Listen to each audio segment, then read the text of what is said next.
Hi everyone, Mike here from Bikes by Mike with another cycling related video. Today is Bike Maintenance Day. I'll show you how to go about planning a bike maintenance schedule that will save you time and money. Whether you're a home mechanic or just someone that likes to ride bikes, you're guaranteed to find something useful in this video. Okay, let's get to it.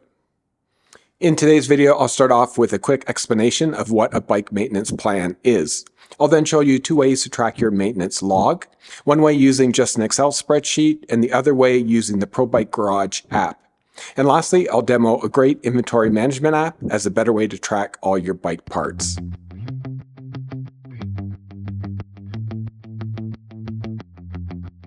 A simple bike maintenance plan has only two components. The first is a maintenance log that you use to record details on the servicing performed on your bike. This is important because if you have multiple bikes, you will definitely not remember what work was done on your bike, when it was completed, or what replacement parts were used. But even with just one bike, it's still hard to remember. So do it however you like, but keep some sort of log. The second part of the maintenance plan is your maintenance schedule. This is where you lay out all the individual service tasks required for your bike at predefined service intervals. For some things like drivetrain components and tires, it may be once you've clocked a certain amount of mileage or moving time on the bike. For other components that don't have specific wear rates, you may want to go with elapsed time, say a beginning of season checkup for your headset, cranks, bottom bracket, stuff like that. And finally, maybe there are things you want to check or replace after a certain number of rides. I don't know why you'd want to do it that way, but hey, maybe you do.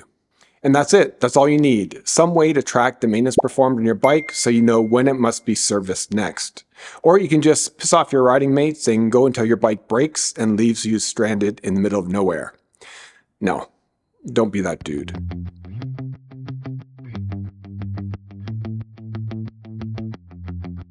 I'll show you two simple methods you can use to log the maintenance work on your bike, but use whatever system you like. The important thing is just to document it, because if you don't, you'll forget, even if you have just one bike, guaranteed. I only started logging my maintenance a couple years ago. When I started out, I used nothing more than a 3-column Excel spreadsheet. Anytime I completed work on my bike, I'd enter the date I did the work, which bike I worked on, and lastly, notes on what maintenance work I performed. You can get away with just using a spreadsheet, but it can start to get a bit overwhelming, especially if you have multiple bikes. Plus, you'll have to add another spreadsheet or additional columns to create a schedule of your service intervals, and this will all have to be done manually. But don't despair, there's a better way, and that's by using one of several smartphone or desktop apps available for this specific purpose.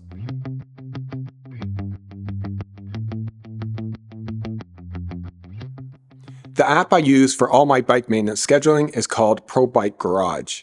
This bicycle maintenance tracker app is available for both iOS and Android smartphones for just a one-time fee of $3.99 Canadian. In addition to being able to log all your bike maintenance servicing, the app lets you set up maintenance intervals for any bike component you wish, and for any number of bikes. And these service intervals can be established based on riding distance or moving time, elapsed calendar days, or the number of rides completed. But the real power of the app comes in its ability to link up to your Strava account, which means that provided you're recording all your rides in Strava, you do not have to manually track the usage of each bike component to know when your next service interval is due.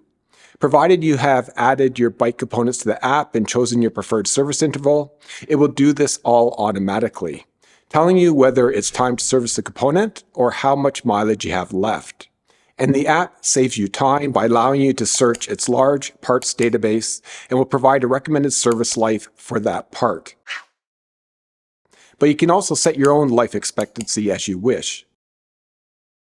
This ability of the app to automatically track how much time and distance you've logged for each component on your bike from the date of installation or the date of last service is a huge time saver, and something that you simply can't do efficiently using a manual method, especially if you have multiple bikes. And waiting too long to service specific parts can cost you much more in the long run. The best example is your chain. Replace it before it registers 5% or more of wear, and you'll extend the life of your drivetrain components 2- or 3-fold. This will save you hundreds of dollars by not having to replace the more expensive drivetrain components like the cassette, pulley wheels, and chain rings. But the opposite is true as well. Replacing or servicing components too early can be an unnecessary expense.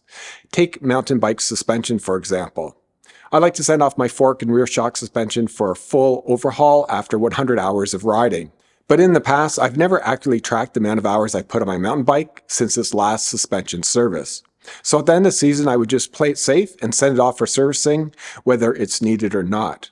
By the way, if you haven't seen my video where I talk about the importance of maintaining your mountain bike suspension, check it out. With ProBikeGarage, I can go into the app, select my Scalpel Lab 71, click on my shocks, and quickly see that they don't require servicing for another 73 hours of riding time. Sweet.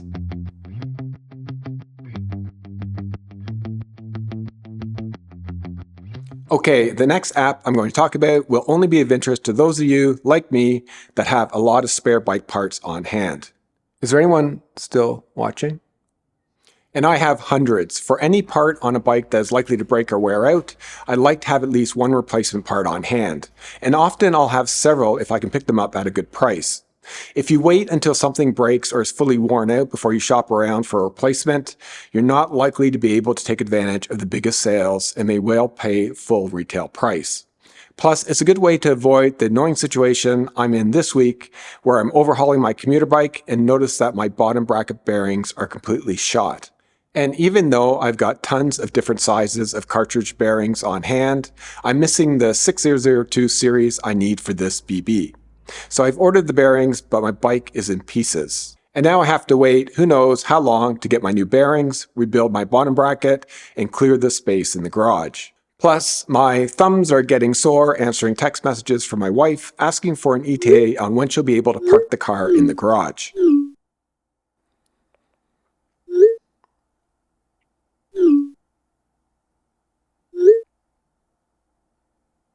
The major problem with all this stockpiling of bike parts is that you quickly lose track of what you have and where you put it. Especially some of the smaller bike parts like tire valves, bearings, and mounts. So if you go down the rabbit hole of keeping spare parts on hand, you're going to need some way to track your inventory. A great inventory management desktop app I've been using for the last couple of years is called Home Inventory for Mac. It's available for a one-time fee of $14.99 Canadian. A lot of people use it to track the value of their home belongings for insurance purposes, but it works just as well for tracking bike parts. You can organize your bike components into different categories to make it easier to find items. You can see here that I've created a couple dozen commonly used component categories. Or you can simply search for an item by typing a keyword into the Lookup tab. In addition to the provided stock data fields, you can add your own custom data fields as well. I've created a custom data field called bin to show me which storage box an item is located in, as well as a description field where I can enter specific details about the item. You can add photos and copies of receipts, as well as any other files you want associated with a particular item. And there are several handy canned reports you can choose from, such as this compact item report, which provides an itemized list of all your bike parts. At the end of the report, you'll have a tally of the value of all items in your inventory broken down by category. This can unveil some rather disturbing findings, like not just that I have $14,167 in spare parts, but also that I have 101 cartridge bearings valued at over $3,000. Just a few short of filling a medium-sized warehouse building. I looked at many different home inventory apps before landing on this one. And Home Inventory for Mac is the only one I found that met my two must-have criteria. First, it had to be inexpensive, which it is at just $14.99. And second, I had to be able to add items to an inventory by just using a smartphone to scan barcodes. And it does this near perfectly. It almost always will recognize the barcode, usually automatically populating the entry with the make, model, and name of the item, the manufacturer's suggested retail price, and also a stock photo. But you can also add your own photo or edit any of the entries as you like. This ability to scan the items will save you a ton of time when setting up your inventory for the first time. The only major drawback to this app is that for those of you not working within the Apple ecosystem, unfortunately, there's no Windows version, so it'll only work for you Mac users out there. So that's it. That's the method I use to plan my bicycle maintenance servicing and manage my parts inventory. I know this isn't the most exciting cycling topic, but I'm telling you, spend the time up front to set this all up, and it'll save you a ton of time, money, and frustration by not doing so. Share your thoughts. Do you have a better system? Let me know in the comments section below. That's all I got for today, folks. If you like this video, please give me a thumbs up and share it with your friends. And if you're not a subscriber to this channel, please subscribe, as will allow me to produce more content for all of you. See you next time. Happy rolling.